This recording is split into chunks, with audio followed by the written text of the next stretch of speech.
캄보디아 한복판에서 사상 초유의 사태가 일어났습니다. 밝은 미래를 꿈꾸며 떠난 각국의 젊은이들이 있습니다. 하지만 그들을 반긴 건 동남아 대규모 국제 범죄 조직이었습니다. 납치, 감금 그리고 폭행. 그들은 철창에 갇혀 비명을 질렀지만 그 누구도 나서지 않았습니다. 기관들이 모두 외면했죠. 그런데 여러분, 놀라운 일이 벌어졌습니다. 피해자 명단에서 대한민국 국적의 피해자가 있다는 사실이 알려진 순간 워싱턴에서 FBI가 출동했고 런던에서 긴급 회의가 소집됐습니다. 강국들이 분노했고 전 세계가 움직이기 시작했습니다. 도대체 어떤 일이 있었던 걸까요? 그 전에 가볍게 눌러주시는 구독과 좋아요는 감동시장에 정말 큰 힘이 됩니다. 그럼 지금 바로 시작합니다. 안녕하세요. 저는 데이빗 존슨입니다. 미국 법무부 자산몰수팀에서 수석 검사로 일하고 있죠. 텍사스 출신이고요. 올해로 42살입니다. 22년 동안 이 일을 해왔어요. 마약 카르텔 자금 추적, 테러 조직 자산 동결, 국제범죄 조직 소탕. 정말 셀 수 없을 만큼 많은 사건들을 다뤘습니다. 솔직히 말하면 저는 한국이라는 나라에 대해 거의 아는 게 없었어요. 아시아 어딘가에 있는 나라 정도. 삼성이랑 현대 만드는 곳. 그 정도였죠. 2025년 10월 14일 월요일 아침이었습니다. 워싱턴 DC 법무부 건물 7층 제 사무실. 창밖으로는 포토맥 강이 보였고 책상 위에는 처리해야 할 서류들이 산더미처럼 쌓여 있었어요. 커피 한 잔을 마시며 노트북을 켰죠. 이메일함에 새로운 보고서 하나가 들어와 있었습니다. 제목은 캄보디아 국제범죄조직 관련 예비 보고서였어요. 저는 파일을 클릭했습니다. 113페이지짜리 방대한 문서더군요. 중국 출신 사업가 천웨이, 드래곤 홀딩스, 암호화폐 사기 다이아몬드 테크 단지. 전형적인 동남아 범죄 조직 케이스였죠. 저는 커피를 홀짝이며 페이지를 넘겼습니다. 그런데 17페이지에서 제 손이 멈췄어요. 피해자 현황 다수 국적 불명, 한국 국적 1명 사망 확인. 한국. 저는 다시 한번 확인했습니다. 맞았어요. 한국 국적 피해자 1명이 사망했다고 적혀 있었죠. 저는 한숨을 쉬었습니다. 안타까운 일이었지만 솔직히 말하면 그때는 그냥 업무상 처리해야 할 하나의 케이스일 뿐이었어요. 보고서를 정리하고 상부에 보고하면 끝. 22년 동안 수백 번 해온 일이었으니까요. 그런데 그땐 몰랐습니다. 이 한 줄이 제 인생을, 그리고 전 세계를 완전히 바꿔놓을 거라는 사실을요. 보고서를 계속 읽어 내려갔습니다. 천웨이라는 남자에 대한 정보가 나오기 시작했어요. 1986년생, 중국 출신. 겉으로는 성공한 사업가였죠. 캄보디아에서 드래곤 홀딩스라는 거대 기업을 운영하고 있었습니다. 카지노, 부동산 개발, 심지어 은행까지. 훈 만의 캄보디아 총리의 자문역을 맡을 정도로 현지에서 막강한 권력을 쥐고 있었어요. 하지만 그 이면은 완전히 달랐습니다.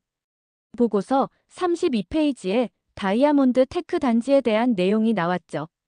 저는 사진을 보는 순간 숨이 막혔어요. 3m 높이의 철조망이 건물을 에워싸고 있었습니다. 감옥이었어요. 아니, 감옥보다 더 끔찍한 곳이었죠. 젊은이들이 그곳에 갇혀 있었습니다. 고수익 해외 취업이라는 광고에 속아서 온 사람들이었어요. 캄보디아에 도착하는 순간 여권을 빼앗겼고 철조망 안에 감금됐습니다. 매일 암호화폐 투자 사기, 로맨스 스캠을 강요당했죠. 거부하면 폭행이 기다리고 있었습니다. 탈출을 시도하면 더 심한 폭력이 가해졌어요. 그런데 천웨이는 그 피로 번 돈으로 무엇을 했을까요? 보고서 58페이지를 보는 순간 저는 분노가 치밀었습니다.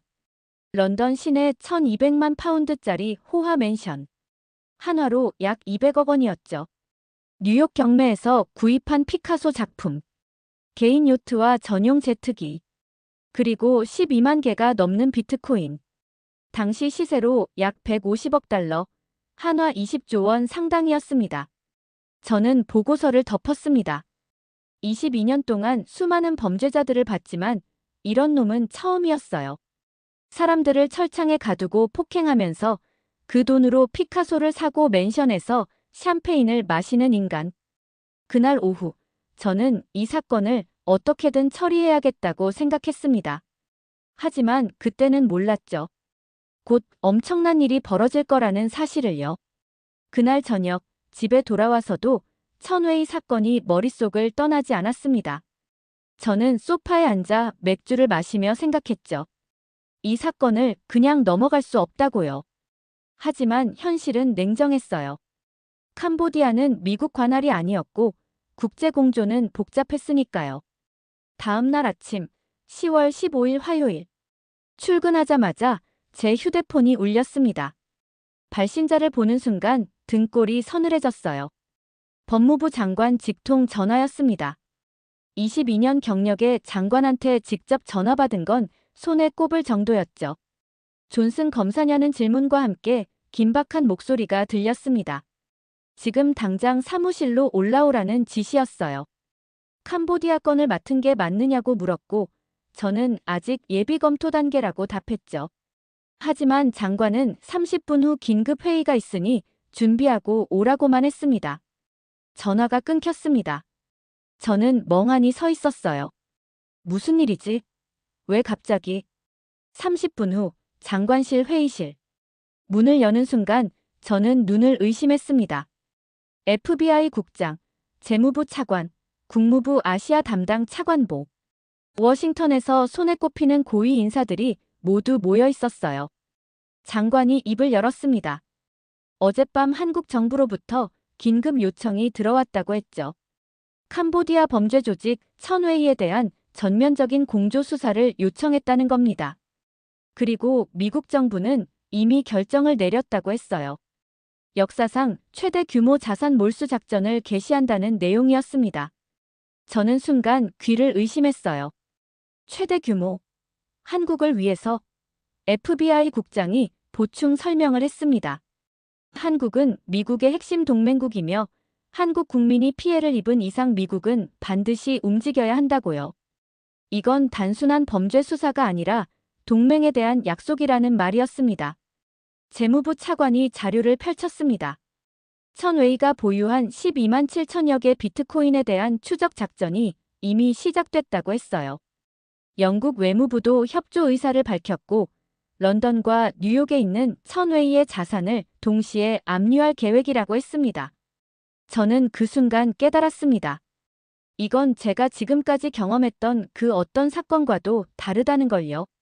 한국이라는 나라가 얼마나 중요한 동맹인지, 그리고 미국이 얼마나 진지하게 이 문제를 다루고 있는지 말이에요.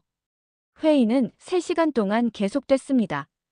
저는 22년 경력에 이런 회의는 처음 봤어요. 모든 게 빨랐죠. 결정도 빠르고, 실행도 빠르고, 승인도 빨랐습니다. 보통 이런 국제공조 사건은 몇 달씩 걸리는데 지금은 시간 단위로 모든 게 진행되고 있었어요. FBI 국장이 태스크포스 구성안을 발표했습니다.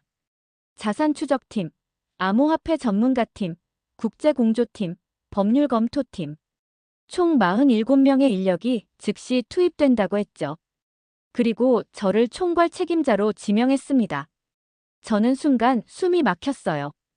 150억 달러, 한화 20조 원 규모의 작전을 제가 지휘한다고요?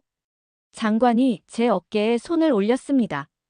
한국은 우리에게 매우 중요한 나라라고 했어요. 70년 전 함께 피를 흘린 동맹이고 지금도 우리와 어깨를 나란히 하는 파트너라고 했습니다.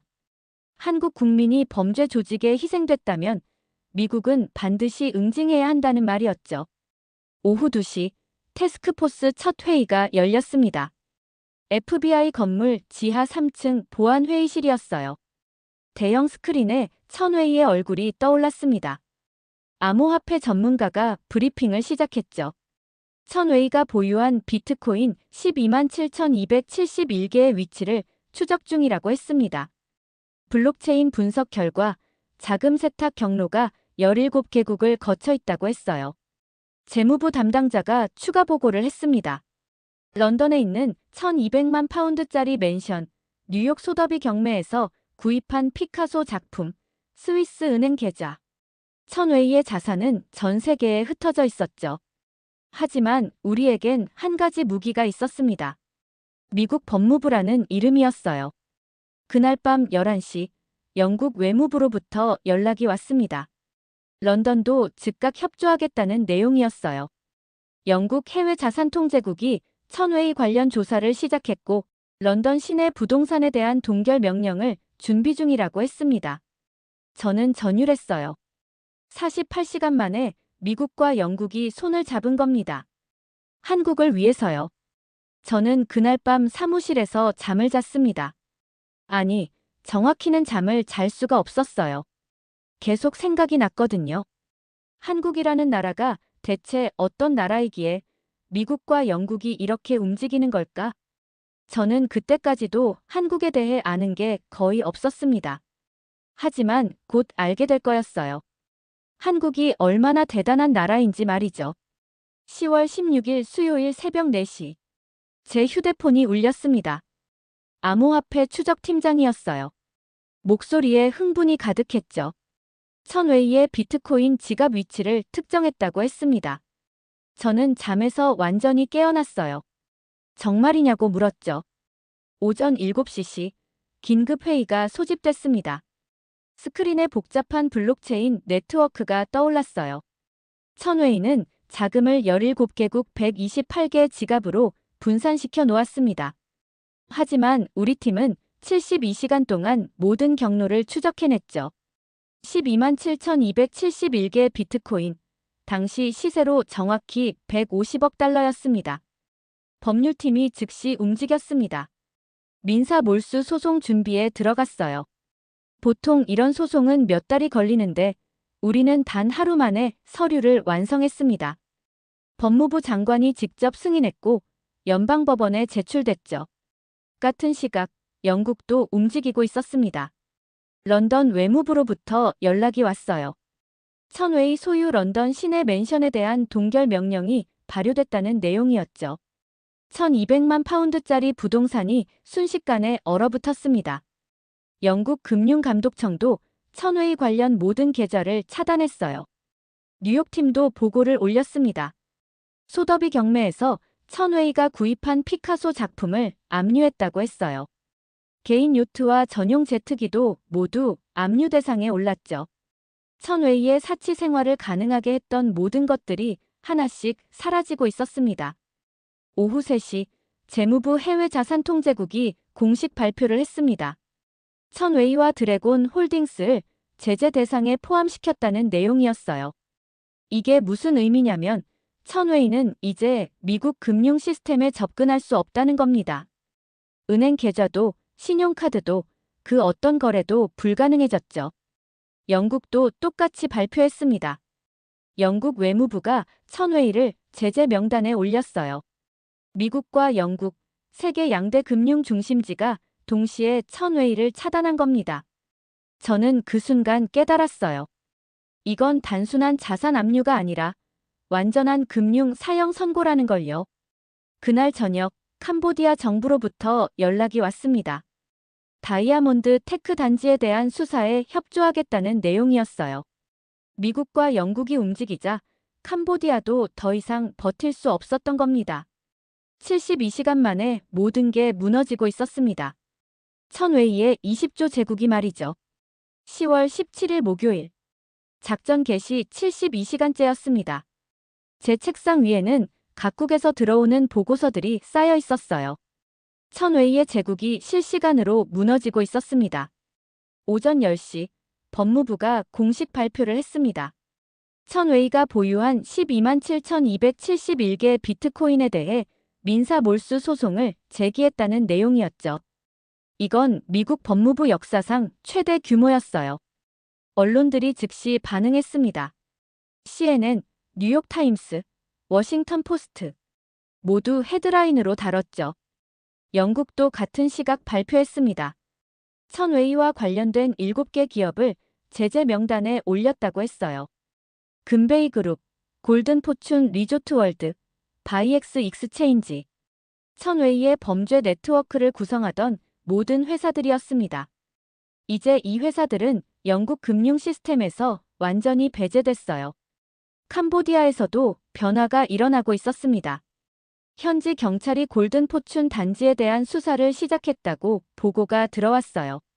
3m 철조망으로 둘러싸인 그곳에서 감금됐던 피해자들이 구출되기 시작했죠.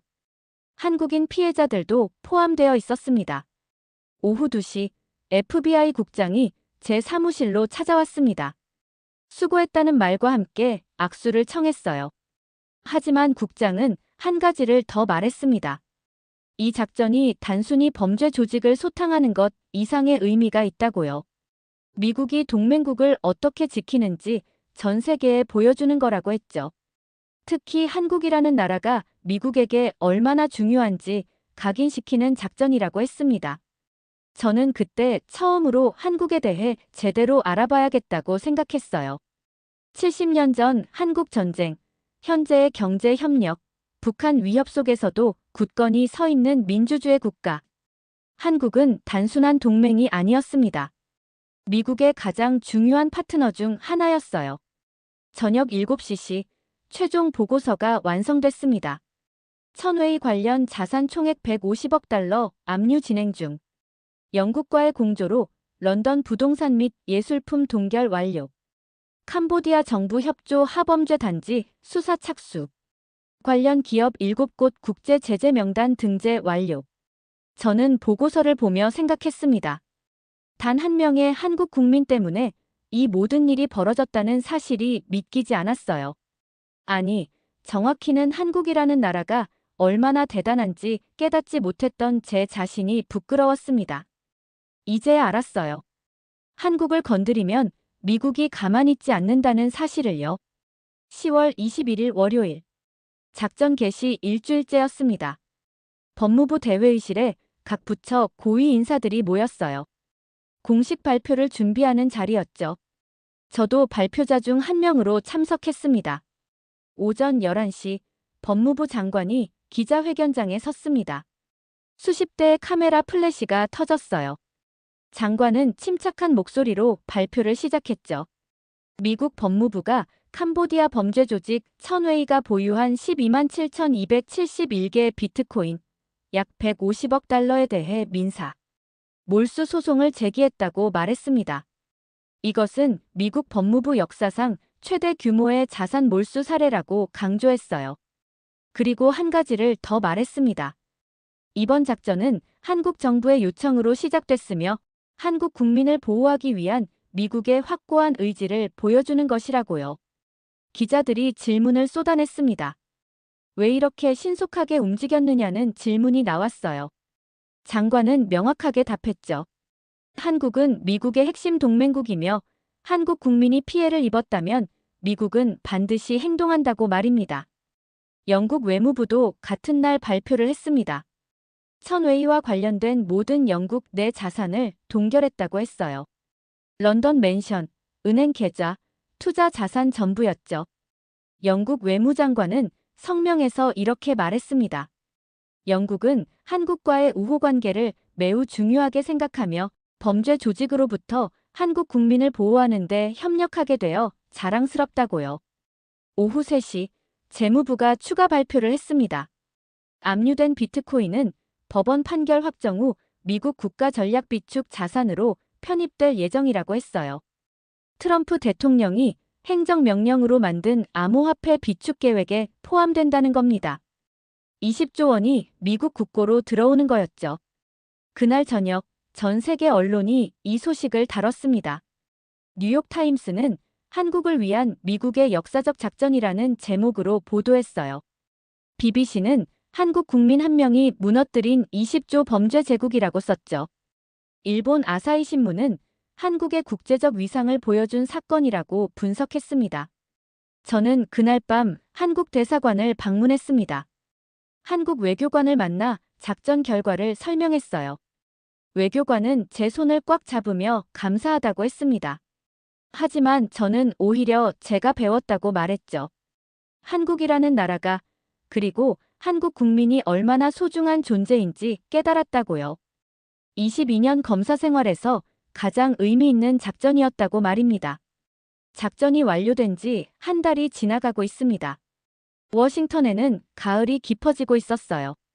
저는 사무실 창가에 서서 포토맥 강을 바라보고 있었습니다. 지난 한 달간 정말 많은 일이 있었죠. 천웨이는 모든 것을 잃었습니다. 20조 원 비트코인, 런던 맨션, 뉴욕 피카소, 요트, 전용 제트기. 그가 피로 쌓아 올린 제국은 72시간 만에 무너졌어요. 캄보디아 정부는 골든 포춘 단지를 폐쇄했고 감금됐던 피해자들은 모두 구출됐습니다. 한국인 피해자들도 무사히 고국으로 돌아갔죠. 국제범죄 조직들은 충격에 빠졌다고 들었습니다. 한국 국민을 건드리면 어떻게 되는지 똑똑히 봤으니까요. 미국 FBI와 영국 외무부가 동시에 움직이고 단 며칠 만에 20조 제국이 사라지는 걸 목격했잖아요. 이제 전 세계 범죄자들은 알게 됐을 겁니다. 대한민국을 건드리지 말라고요. 저는 책상 서랍을 열어 한 장의 사진을 꺼냈습니다. 작전 완료 후 한국 대사관에서 받은 거였어요. 구출된 한국인 피해자들이 인천공항에 도착했을 때 찍은 사진이었죠. 태극기를 들고 눈물 흘리는 젊은이들의 모습이 담겨 있었습니다. 22년간 검사로 일하면서 저는 수백 건의 사건을 처리했습니다. 하지만 이번처럼 가슴 뛰는 작전은 처음이었어요. 돈 때문도 아니었고 승진 때문도 아니었습니다. 단 한 명의 국민도 포기하지 않는 나라, 그 나라를 지키는 일에 참여했다는 자부심 때문이었죠. 저는 그날 이후 한국에 대해 많이 공부했습니다. 70년 전 전쟁의 폐허에서 일어나 세계 10위권 경제대국이 된 나라. K-팝과 K-드라마로 전 세계 문화를 선도하는 나라. 반도체와 배터리 기술로 미래 산업을 이끄는 나라. 그리고 무엇보다 자국민을 끝까지 지키는 나라였습니다. 미국도 배워야 한다고 생각했어요. 한국처럼 국민 한 명 한 명을 소중히 여기는 자세를 말이죠. 저는 다짐했습니다. 앞으로도 한국과 관련된 사건이 있다면 제가 가장 먼저 나서겠다고요. 왜냐고요? 한국은 미국의 진정한 동맹이니까요. 창밖으로 석양이 지고 있었습니다.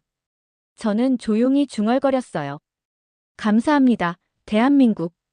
당신들이 가르쳐줬습니다. 국민을 지키는 게 얼마나 위대한 일인지, 그리고 진정한 동맹이 무엇인지를요. 저 데이빗 존슨은 평생 이 교훈을 잊지 않겠습니다. 지금까지 미국 법무부 데이빗 존슨 검사의 충격적인 증언을 들어보셨습니다. 캄보디아에서 한국 대학생 한 명이 희생됐습니다. 미국 FBI가 움직였고 영국이 합류했습니다.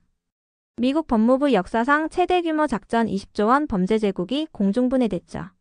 한국 국민 한 명 때문에 전 세계가 움직였습니다.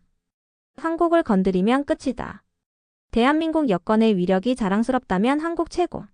그 댓글을 한국을 지킨 미영 동맹이 감동적이라면 대한민국 자랑스럽다 댓글 남겨주세요. 오늘도 감동시장 들러주셔서 감사합니다. 구독, 좋아요, 알림 설정으로 매일 만나요.